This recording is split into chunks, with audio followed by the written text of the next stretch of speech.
Bagaimana hubungan Prabowo-Jokowi di depan publik? Menanggapi polemik akun Fufufafa, Ketua Harian Gerindra, Sufmi Dasko Ahmad mengatakan, Pak Prabowo tidak terlalu pusing-pusing yang begitu. Ia juga membantah terjadi keretakan hubungan Prabowo-Jokowi atas polemik Fufufafa. Yang kayak gini enggak pernah dibahas-bahas. Jadi jangan kemudian ditulis seolah-olah keretakan lah, apa begitu? Kata Dasko seperti disiarkan Kompas TV. Dalam kemunculan terbaru secara di publik, Prabowo dan Jokowi bertemu saat sidang Kabinet Paripurna terakhir di Istana Garuda, Ibu Kota Nusantara, IKN, Jumat 13 September. Saat itu terjadi momen haru Prabowo saat mengucapkan terima kasih atas kepemimpinan Presiden Jokowi. Sebagaimana disiarkan akun Instagram milik Partai Amanat Nasional, PAN, Presiden Jokowi mengucapkan terima kasih kepada jajaran menterinya atas pemerintahan yang berjalan dan permintaan maaf atas hal yang kurang maksimal.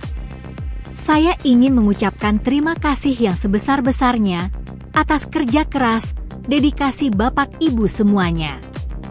Kita semuanya harus mendukung penuh program Presiden terpilih, kata Jokowi.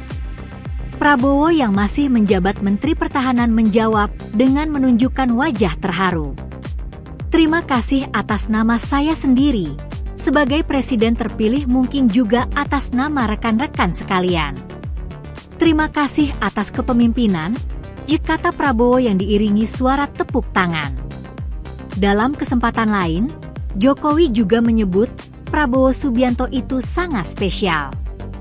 Saya sangat menghormati Pak Prabowo, sangat menghormati. Dalam beberapa kesempatan Pak Prabowo, beberapa kali menyampaikan bahwa beliau sangat cocok. Merasa sangat sayang dengan saya. Ya begitu juga, itu juga yang saya rasakan, kata Jokowi. Prabowo juga menepis isu keretakan dengan Jokowi. Ternyata Prabowo dan Jokowi sudah retak. Retak gimana retaknya? Kata Prabowo dalam sambutannya di penutupan Kongres E6 PAN, Sabtu 24 Agustus. Ia menyebut isu keretakan hubungan ini sebagai mau ngadu domba, seperti dikutip Detik. Dalam momen lain, Prabowo juga menyanjung Jokowi. Makanya kalau ilmu kepemimpinan belajar dari orang Solo. Jokowi datang ke rumah, habis itu bawa undangan mohon hadir pelantikan. Waduh, bagaimana ini? Makanya kalau urusan tentara pertahanan tanya Prabowo.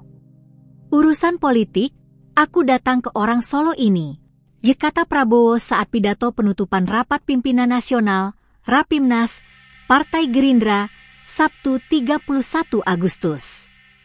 Dalam konteks ini, menurut Prabowo, Jokowi telah menunjukkan sikap kepemimpinan hingga negarawan sejati karena mengajaknya bergabung dalam kabinet.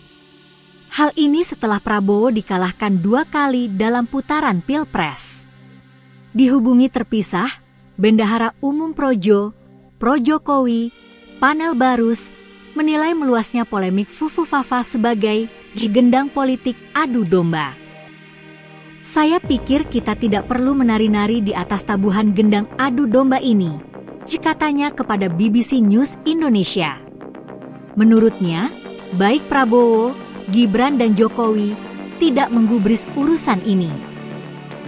Tetap solid, fokus, bagaimana Pak Prabowo, Mas Gibran menjahit kekuatan bangsa untuk bersatu ke depan, supaya bangsa ini lompat, katanya. Ia juga mencurigai ada pihak-pihak tertentu yang tidak ingin bangsa ini bersatu. Kenapa? Karena kalau bangsa ini bersatu, tokoh-tokoh nasional bersatu, bangsa kita ini akan lompat jadi bangsa yang maju, tambahnya. Apa yang terjadi selanjutnya? Dunia politik di Indonesia beberapa kali diwarnai intrik dan keretakan hubungan. Kemunculan tokoh politik di hadapan publik disebut sebagai dramaturgi, di mana apa yang ditampilkan tidak selalu sesuai dengan di balik layar, kata pakar komunikasi politik dari Universitas Nasional, Profesor Lely Aryani. Ia mengambil contoh bagaimana Jokowi disokong mulai dari wali kota Solo, Gubernur DKI Jakarta, sampai duduk di Istana Negara oleh PDI Perjuangan, PDIP. Jokowi saja bisa meninggalkan Bu Mega, Ketua Umum PDIP, yang begitu besar membuka karpet merah bagi jabatan politik, kekuasaan politik yang dia raih, apalagi Pak Prabowo, katanya. Dalam sejumlah kesempatan, Jokowi pernah mengungkapkan Megawati sudah seperti ibu saya sendiri, seperti dikutip dari Kompas. Namun, sejauh ini keduanya telah berbulan-bulan tidak tampil di publik secara bersamaan. Terakhir keduanya terlihat bersama saat Rakernas PDIP keempat di Jakarta, September 2023. Ia juga mencontohkan bagaimana Jusuf kala disebut-sebut menjadi matahari kembar bagi Jokowi saat periode Presiden Wakil Presiden 2014. Dalam sejumlah hal keduanya berbeda sikap, misalnya persoalan politik praktis Pilkada Jakarta, seperti dikutip Kompas. Namun, dalam sejumlah kesempatan Jusuf kala membantah disebut sebagai matahari kembar. Pak Jokowi juga dengan Jusuf kala dulu kan dianggap punya matahari kembar. Tapi Pak Yusuf kala tidak berani menyatakan. Tapi waktu zaman SBY, Pak JK juga, tambah Leli. Dalam skup politik yang lebih kecil, sejumlah kepala daerah pecah kongsi dengan wakilnya. Dalam politik ucapan terima kasih itu hanya bisa disimbolkan sesaat, setelah itu mereka lupa. Seperti tobatnya orang makan kepedesan pengen cabai lagi, kata Leli. Bagaimanapun kata dia, hubungan Prabowo-Jokowi akan dijawab oleh waktu. Kita lihat aja nanti perjalanan pada akhirnya, katanya.